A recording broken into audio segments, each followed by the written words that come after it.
Hello, আসসালামু আলাইকুম। আপনাকে বলছি, আপনি কি কখনো আপনার স্টুডেন্টদের এইভাবে ক্লাস করে দেখিয়েছেন? তো এই ভিডিওতে আমি আপনাকে একটি ডেমো ক্লাস করে দেখাবো যে এই ধরনের ক্লাস আসলে কেমন হয়, এবং এই ধরনের ক্লাস যদি আপনি স্টুডেন্টদেরকে প্রোভাইড করেন তাহলে তারা আসলে কিরকম এক্সপিরিয়েন্স পাবে সেটা আপনি এই ক্লাস থেকে বুঝতে পারবেন। তো চলুন শুরু করা যাক।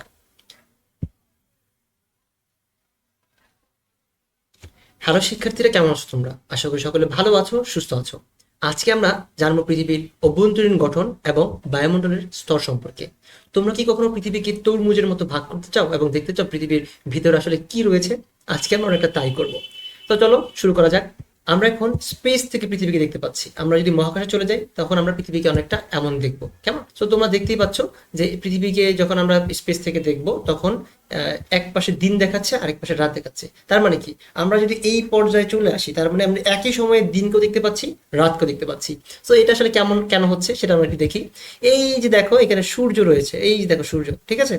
এই সূর্যটা, সূর্যের আলো পৃথিবীর যে পাশে পড়তেছে সেই পাশে হচ্ছে কি কি দিন, এবং যে পাশে সূর্যের আলো পড়তেছে না সেই পাশে কি রাত হয়ে আছে। তো তার আমরা বুঝতে পারছি কি পৃথিবী গোলাকার, এবং পৃথিবী যদি যেহেতু গোলাকার এই জন্যই হচ্ছে কি কি আমরা এক পাশে দিন পাই, আরেক পাশে রাত পাই। মানে অবশ্যই অবশ্যই পৃথিবীর যে কোনো এক পাশে হচ্ছে কি আলোটা পড়তে হবে, তাই না? সো এটা হচ্ছে পৃথিবীর একটা বেসিক বিষয়। তো এখন আমরা পৃথিবীকে ভাগ করে দেখবো যে পৃথিবীর অভ্যন্তরীণ গঠনটা আসলে কেমন। সো এই দেখো, আমি যদি এখন পৃথিবীকে ভাগ করে নিই, হ্যাঁ পৃথিবীকে আমি অর্ধেক ভাগ করে নিলাম এবং এর ভিতরের স্তরগুলো দেখতে পাচ্ছি। তো আমরা যদি পৃথিবীর অভ্যন্তরীণ গঠনকে ভাগ করি তাহলে আমরা মূলত তিনটি ভাগে ভাগ করতে পারি। একটি হচ্ছে ভূত্বক, ক্রাস্ট, এটা হচ্ছে এক ভাগ, অশ্বমণ্ডল যেটাকে আমরা বলি। আরেকটা হচ্ছে কি গুরুমণ্ডল। গুরুমণ্ডলের ইংলিশ কি ম্যান্টল, হ্যাঁ। তো গুরুমণ্ডলকে আবার দুই ভাগে ভাগ করা যায়, একটা হচ্ছে আপার মেন্টাল আর একটা হচ্ছে কি লোয়ার মেন্টাল, তাই না? সো এই যে বিষয়টা তোমরা যদি তোমাদের যদি বুঝতে অসুবিধা হয় তোমাদেরকে আমি একটু দেখাই, দাঁড়াও, তারপর আমরা এই পাশে আসি তাহলে তোমাদের সুবিধা হবে। আচ্ছা, দেখো, এই দেখো, এটা হচ্ছে কি ভূত্বক বা গুরুমণ্ডল, পৃথিবীর উপরিভাগ। তারপর কি রয়েছে দেখো, গুরুমণ্ডল, ঊর্ধ্ব গুরুমণ্ডল, যে আপার মেন্টাল, যে ঊর্ধ্ব গুরুমণ্ডল। তারপর কি রয়েছে দেখো, নিম্ন গুরুমণ্ডল, লোয়ার মেন্টাল। এই যে তোমার গুরুমণ্ডলের প্রথম ভাগ এটা এবং দ্বিতীয় ভাগ হচ্ছে এটা। তারপর রয়েছে কি কেন্দ্রমণ্ডল। কেন্দ্রমণ্ডলকে আমরা দুই ভাগে ভাগ করতে পারি, একটা হচ্ছে বই কেন্দ্রমণ্ডল, আউটার কোর, যে আউটার কোর ইংলিশ ভার্সনে, আর একটা হচ্ছে অন্ত কেন্দ্রমণ্ডল, ইন্নার কোর। ঠিক আছে? তো দেখো এই যে ইন্নার কোরটা কি একদম গোলাকার, হ্যাঁ একদম শক্ত। এই বিষয়গুলো আমরা যে বিস্তারিত এখান থেকে আমরা হয়তো দেখতে পাবো, আমরা স্টেপ বাই স্টেপ দেখবো। তারপর রয়েছে দেখো দেখো বই কেন্দ্রমণ্ডল, এটা হচ্ছে গলিত লোহার মহাসমুদ্রের মতো। দেখো আমরা দেখতে পাচ্ছি কত কিলোমিটার, এটা সব এখানে রয়েছে। আচ্ছা, আমরা এবার একটু আমাদের 3D-তে আসি। তাহলে তোমরা এখন বুঝতে পারছো যে দেখো, ক্রাস্ট মানে তোমার ভূত্বক, যেই স্তরে আমরা হচ্ছে কি বসবাস করি। তারপর রয়েছে কি তোমার আপার মেন্টাল এবং লোয়ার মেন্টাল, হ্যাঁ এই যে তোমার এটা গুরুমণ্ডল। তারপর রয়েছে কি এই যে দেখো কেন্দ্র মন্ডলকে যদি আমি দেখতে চাই, আউটার কোর এবং হচ্ছে কি ইন্নার কোর, হ্যাঁ। সো ইন্নার কোরটা কি একদম গোলাকার, একদম মানে একদম তোমার হচ্ছে কি বলে এটাকে শক্ত স্তম্ভের মতো হচ্ছে তোমার এটার আকৃতি। এটা আমরা এখান থেকে দেখতে পাচ্ছি, এবং সব থেকে উত্তপ্ত স্থান ওটা কোনটা, তাহলে তুমি বুঝতে পারতেছো আসলে কোনটা। এটা সব থেকে ছোট হলেও সব থেকে ভারী বস্তু কিন্তু তোমার এই ইন্নার কোর। তোমরা কি এটা কি জানো? তো এটা আমরা আসলে আমাদের যে প্রেজেন্টেশন রয়েছে সেখান থেকে আমরা বিস্তারিত জেনে নিব। তোমাদের এই স্লাইডটা আমি তোমাকে শেয়ার করে দেবো, শেয়ার করলে তোমরা এটা পড়তে পারবা এবং দেখতে পারবা। আচ্ছা, আমি চাচ্ছি না ভিডিওটা খুব বেশি বড় হোক, যার কারণে আমি এটার বিস্তারিত দেখাচ্ছি না। ওকে, আপনারা বুঝে নেবেন বিষয়টা। এবার আমরা শুধুমাত্র পৃথিবী না, একদম বায়ুমণ্ডল থেকে শুরু করে পৃথিবীর একদম ভিতর পর্যন্ত, ইনার কোর পর্যন্ত দেখবো আসলে পৃথিবীটাকে দেখতে কেমন দেখায়। চলো দেখি। এই যে দেখো, আমরা যখন সেকশন অফ আর্থে ক্লিক করলাম, এখন আমরা দেখতে পাচ্ছি কি জানো, এই দেখো, দেখো দেখো, আমি যদি একদম পৃথিবীর ভিতর থেকে, একদম নিচ থেকে, একদম গভীর গভীর থেকে, ইনার কোর থেকে, মানে ক্যান্ডামন্ডল থেকে যদি আমি দেখতে চাই, সেক্ষেত্রে আমরা নিচ থেকে যদি উপর দিকে যেতে চাই, দেখো একদম পৃথিবীর কেন্দ্রে কি রয়েছে, ইনার কোর, হ্যাঁ তোমার হলো কি অন্ত কেন্দ্রমন্ডল। তারপর আউটার কোর, পরে লোয়ার লোয়ার মেন্টল, হ্যাঁ লোয়ার মেন্টল, তারপর আপার মেন্টল মানে গুরুমন্ডলের ভাগ। তারপরে তোমার কি ক্রাস্ট, এই দেখো ক্রাস্ট, এই যে ক্রাস্ট মানে ভূত্বক, মানে তোমার যে আমরা যেখানে বসবাস করি, হ্যাঁ যেখানে রোদ বৃষ্টি ঝড় হয়ে থাকে, হ্যাঁ যেখানে হচ্ছে কি তোমার যে সমুদ্র, মাটি থেকে শুরু করে সকল বিষয়গুলো যে এই ক্রাস্টের মধ্যেই থাকে। তারপর যখন ক্রাস্ট থেকে যখন উপরের ভাগে চলে যাবো আমরা, তখন আমরা হচ্ছে গিয়ে হাওয়া মানে বায়ুমণ্ডল দেখতে পাবো, মানে মেনলি, হ্যাঁ। তখন আমরা শুধুমাত্র বায়ুমণ্ডল দেখতে পাবো। এই বায়ুমণ্ডলকে আবার বেশ কয়েকটি স্তরে ভাগ করা হয়েছে। একটা হচ্ছে তোমার ট্রোপোস্ফেয়ার, তোমরা পড়েছো। তারপরে স্ট্র্যাটোস্ফেয়ার, এই যে স্ট্র্যাটোস্ফেয়ার, এই স্ট্র্যাটোস্ফেয়ারে কি হয় দেখো। তারপর হচ্ছে কি মেসোস্ফেয়ার, এই যে মেসোস্ফেয়ার, হ্যাঁ। তারপর রয়েছে কি তোমার থার্মোস্ফেয়ার। তারপর কি রয়েছে, এক্সোস্ফেয়ার, হ্যাঁ। সো আমরা যদি এখন এইগুলোকে দেখি যে আসলে ট্রপোস্ফিয়ার কি, হ্যাঁ, স্ট্র্যাটোস্ফিয়ার কি, মেসোস্ফিয়ার কি, থার্মোস্ফিয়ার কি, এক্সোস্ফিয়ার কি, তাহলে আমরা হচ্ছে কি বুঝতে পারবো। এই ছবি দেখে আমরা অনেক বিষয় যেগুলো বুঝে গিয়েছি আসলে এই বিষয়গুলো কি, বাট আমরা প্রেজেন্টেশন থেকে আরেকটু বিস্তারিত আমরা জেনে নিব যে ট্রপোস্ফিয়ার, থার্মোস্ফিয়ার বিষয়গুলো আসলে কি। তো প্রথমে দেখো ট্রপোস্ফিয়ার ও স্ট্র্যাটোস্ফিয়ার। ট্রপোস্ফিয়ার কি? ভূপৃষ্ঠ থেকে প্রায় 12 কিলোমিটার পর্যন্ত বিস্তৃত। ভূপৃষ্ঠ থেকে প্রায় 12 কিলোমিটার পর্যন্ত বিস্তৃত। এখানে আবহাওয়ার সমস্ত পরিবর্তন, যেমন মেঘ, বৃষ্টি, ঝড় ঘটে, হ্যাঁ, সকল বিষয়গুলো এখানে ঘটে। সাধারণ উদাহরণ দিয়ে যদি আমি বুঝাই, আমাদের অতি পরিচিত হেলিকপ্টার এবং সাধারণ পাখিগুলো এই স্তরে উড়াউড়ি করে। তার মানে কি, আমরা আসলে যে পাখিগুলোকে দেখি বা সাধারণ যে বিমানগুলো যেগুলো কিনা ন্যাশনাল এক বিভাগ থেকে আরেক বিভাগে চলাচল করে কাছাকাছি দূরত্বে, সেই বিমানগুলো কোথায় থাকে বলতো? এই ট্রপোস্ফিয়ারে থাকে, মানে বায়ুমণ্ডলের ট্রপোস্ফিয়ারে থাকে। এইখানেই তোমার মেঘ, বৃষ্টি, ঝড় সবকিছু হয়ে থাকে। তারপরে রয়েছে কি ট্রপোস্ফিয়ার ঠিক উপরের ভাগে যদি তুমি চলে যাই, স্ট্র্যাটোস্ফিয়ার। স্ট্র্যাটোস্ফিয়ার কি 12 কিলোমিটার থেকে 50 কিলোমিটার বিস্তৃত। এই স্তরটি অত্যন্ত শান্ত ও মেঘহীন। আমরা যদি মেঘ মানে ট্রপোস্ফিয়ারের ঠিক উপরে চলে, মেঘের উপরে চলে যাই, দেখবো অনেক সময় আমরা বলি যে আমরা মেঘের উপরে আছি। সেটা হচ্ছে কি, আমরা যখন বড় বিমান মানে তোমার হচ্ছে কি যেগুলো আন্তর্জাতিক বিমানগুলো রয়েছে সেগুলো দিয়ে চলাচল করি, তখন এই যে মেঘ দেখতে পাচ্ছ, এই মেঘের উপরের দিক দিয়ে চলাচল করে।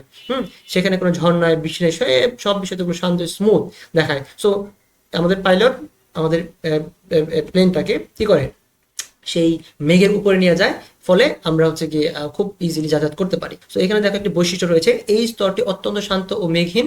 এখানেই রয়েছে জীবন রক্ষাকারী ওজোন স্তর। তার মানে কি, ওজোন স্তর কোথায় রয়েছে? এই স্ট্র্যাটোস্ফিয়ারে রয়েছে ওজোন স্তর। তারপর কি রয়েছে দেখো, এক্সোস্ফিয়ার। আচ্ছা, আমরা একটু আমাদের এই দুইটা স্তর সম্পর্কে যেহেতু জেনেছি, আমরা একটু চোখে একটু দেখে নিই যে কি অবস্থা। এই দেখো ট্রপোস্ফিয়ার, এই যে দেখো ট্রপোস্ফিয়ার। এখানে কি হচ্ছে দেখো, এই দেখো তোমার দেখতে পাচ্ছ এখানে প্লেন চলতেছে। এই যে তোমার হচ্ছে আমরা যে বেলুনগুলো দেখি বা আমরা প্যারাশুটগুলো দেখতে পাই, সেগুলো মূলত এই ট্রপোস্ফিয়ারেই হয়ে থাকে। এখানেই মেঘ টেক হয়ে থাকে এবং ঝড় বৃষ্টি এখানেই হয়। তারপর দেখো স্ট্র্যাটোস্ফিয়ার। একটু যদি আমি উপর দিক যাই, এই যে স্ট্র্যাটোস্ফিয়ার, এর ঠিক মানে তোমার ট্রপোস্ফিয়ারের ঠিক উপরে ভাগ হচ্ছে স্ট্র্যাটোস্ফিয়ার। হ্যাঁ, এই যে তোমার এখানে 12 থেকে 50 কিলোমিটার পর্যন্ত বিস্তৃত। এই যে এখান থেকে তোমার দেওয়া আছে, দেখছো? সো এইভাবে করে হচ্ছে কি আমি দেখতে পাচ্ছি। এবং এইখানে যে ওজোন লেয়ার, এই যে লেখা আছে ওজোন লেয়ার, মানে ওজোন স্তর এখানে রয়েছে। সো আমরা দেখতে পেলাম যে আসলে আমাদের ওজোন স্তরটা দেখতে আসলে কেমন, তাই না? বা আমাদের স্ট্র্যাটোস্ফিয়ারটা দেখতে কেমন। তারপর রয়েছে একদম দেখো মেসোস্ফিয়ার। এই যে মেসোস্ফিয়ার, এই মেসোস্ফিয়ারে মূলত কি হয় তুমি কি জানো? এই মেসোস্ফিয়ারে কিন্তু তোমার যে উল্কাপিণ্ডগুলো এসে ধ্বংস হয়ে যায়। আমরা যদি আমি একটু বিস্তারিত তোমাকে যদি দেখাই, যে মেসোস্ফিয়ার এটি পৃথিবীর শীতলতম স্তর। মহাকাশ থেকে আগত উল্কাপিণ্ডগুলো এই স্তরে প্রবেশ করা মাত্র বাতাসের ঘর্ষণে পুড়ে ছাই হয়ে যায়। তার মানে কি, এই মানে আমাদের যে মেসোস্ফিয়ার, এটা কতটা গুরুত্বপূর্ণ তোমরা বুঝতে পারছো। সো আশা করি তোমরা বিষয়টা বুঝতে পেরেছো এবং তোমাদের আজীবন এই বিষয়গুলো মনে থাকবে এবং তোমরা কখনোই ভুলবে না। সো এই ছিল আমাদের আজকের ক্লাস। সো একটু ভাবুন তো, আপনি যদি আপনার স্টুডেন্টদেরকে এইভাবে ভিজুয়াল করে পড়ান, তাহলে তারা কতটা হচ্ছে কি বেনিফিট হবে। তারা সবসময় কিন্তু এই বিষয়গুলো মনে রাখবে এবং তারা আপনাকে অ্যাজ এ আইডল টিচার হিসেবে দেখবে। সো আপনি যদি চান যে এইভাবে ক্লাস করাতে, হ্যাঁ, তাহলে অবশ্যই আপনাকে আগে শিখতে হবে বিষয়গুলো, তারপর আপনি হচ্ছে কি বিষয়গুলো জানতে পারবেন।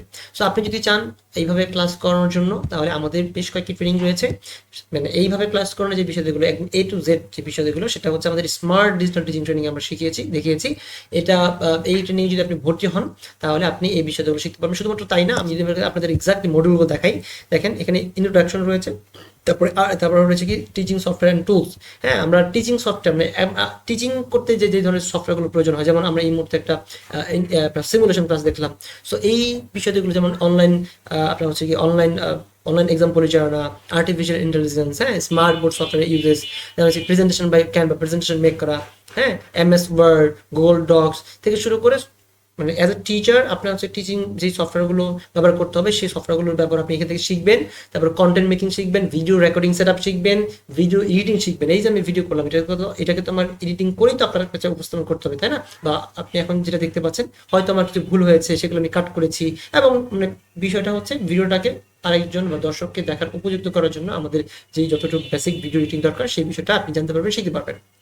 তারপর কোর্স ক্রিয়েশন, কিভাবে আপনি কোর্স মেক করবেন জানতে পারবেন। তারপর কি রয়েছে দেখেন, গ্রাফিক ডিজাইন, আপনাকে গ্রাফিক ডিজাইনের মিনিমাম ধারণা রাখতে হবে, থাম্বনেল ডিজাইন, পোস্টার ডিজাইন, এগুলো জন্য আপনি করতে পারেন।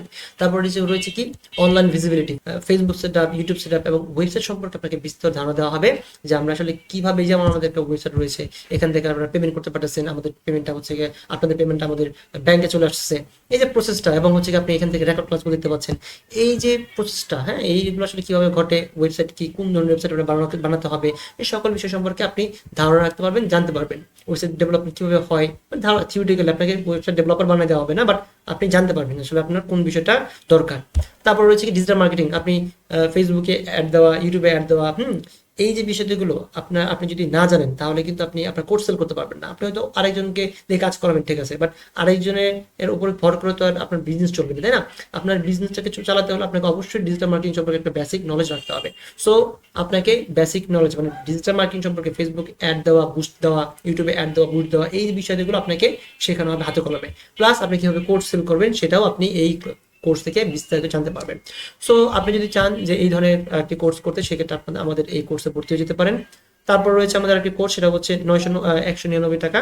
এটা হচ্ছে থিওরিটিক্যাল একটা কোর্স, কোন স্টেপ পর কোন স্টেপ আপনাকে কাজ করতে হবে, আপনি মাইন্ড সেট আপ কীভাবে করবেন, গোল নির্ধারণ কীভাবে করবেন, কন্টেন্ট স্ট্র্যাটেজি কি, এই বিষয়গুলো আপনি এখান থেকে পাবেন। হ্যাঁ, একটা অ্যাকশন প্ল্যান, 30 দিনের অ্যাকশন প্ল্যান আপনি এই কোর্স থেকে পাবেন। তারপর রয়েছে কি AI and online teaching blueprint, 990 টাকাতে আমরা হচ্ছে গিয়ে এই ট্রেনিং দিচ্ছি। এখানে আপনি 8টা এআই শিখবেন, প্লাস আপনি হচ্ছে গিয়ে অনলাইন টিচিং পরিচালনা করার জন্য, লাইভ ক্লাস পরিচালনা করার জন্য এবং রেকর্ড ক্লাস পরিচালনা করার জন্য আপনি জুমের ব্যবহার শিখবেন এবং ওবিএস এর ব্যবহার শিখবেন। এই যে আমি ক্লাস আপনাদেরকে রেকর্ড ক্লাস করে দেখাচ্ছি, তাই না? সো এই ক্লাসটা তো আমার হচ্ছে কোনো না কোনো সফটওয়্যারের মাধ্যমে করা লাগছে। সো এই যে বিষয়গুলো আমি কিভাবে করলাম, আপনি হাতে কলমে এখান থেকে শিখতে পারবেন। তারপর রয়েছে কি এটার মধ্যে আমরা হচ্ছে কি ফেসবুক সেটআপ এবং ইউটিউব সেটআপও আপনাদেরকে শেখাচ্ছি, যাতে করে আপনি অন্তত স্টার্টিংটা করতে পারেন। সো আপনি যদি মনে করেন যে আপনার নিজেকে আপডেট করতে হবে, আরো অনেক কিছু আপনার শেখার আছে, তাহলে আপনি আমাদের এই ট্রেনিংগুলোতে ভর্তি হতে পারেন।